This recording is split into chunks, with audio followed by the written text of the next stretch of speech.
Bonjour à tous, ici Julien Petit. Fan de voitures, bienvenue sur ma chaîne. Restez avec moi, on va aborder notre sujet du jour sans plus Le tarder. musée présente les voitures les plus performantes et les plus rares de GM de tous les temps. Par Marco Carbajal, 20 janvier 2021, 15h16 p.m. et Muscle Car City de Rick Traworji est l'une des plus grandes collections d'automobiles américaines de haute performance au monde. Avec plus de 200 voitures, principalement de General Motors, c'est un véritable sanctuaire pour les fans de la marque. Malheureusement, le musée fermera définitivement ses portes le 17 janvier et vendra aux enchères la plupart de ses biens sans réserve. La collection est tout simplement stupéfiante. Annoncée comme ayant une puissance combinée de plus de 65 000 chevaux, elle occupe un espace commercial de 60 000 pieds carrés à Punta Gorda, en Floride, dans un ancien magasin Walmart.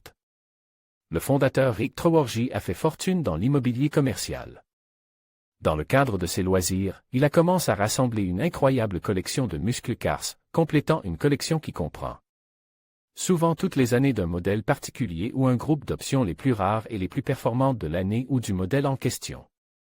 Traworji achetait des pièces de rechange lorsqu'il parcourait le pays à la recherche de versions encore plus rares.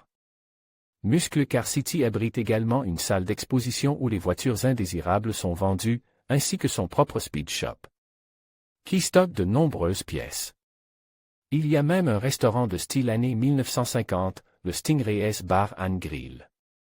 Traworji possède 80 Corvettes dans son musée, soit plus que dans l'actuel musée des Corvettes.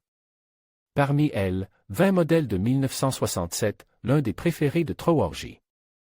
Les autres couvrent les décennies depuis 1954 jusqu'à une C8 2020 récemment acquise, qui, selon E-Drive, n'a que 300 miles au compteur. Quelles autres voitures le musée abrite-t-il? Si vous êtes fan d'Impala, vous trouverez ici des modèles de toutes les années, de 1958 à 1969.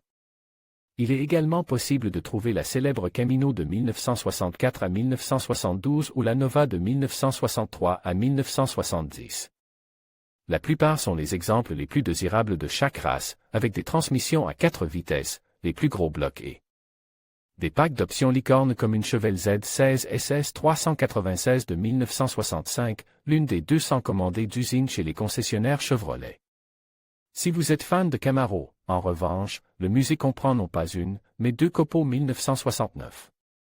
Traworji possède même le seul exemplaire connu d'une Chevrolet Phaéton de 1936, qui n'a été construite qu'à cet exemplaire. En outre, nombre de ces voitures sont de qualité concours et ont été récompensées lors d'expositions automobiles prestigieuses. Bien qu'il soit triste de voir une telle collection se désagréger, M. Traworji a déclaré qu'il avait de toute façon prévu de prendre sa retraite l'année prochaine. Cependant, la pandémie de Covid-19 a accéléré ses plans, réduisant considérablement le nombre de visiteurs dans son musée. La vente aux enchères aura lieu les 22 et 23 janvier au musée. Vous pourriez être intéressé par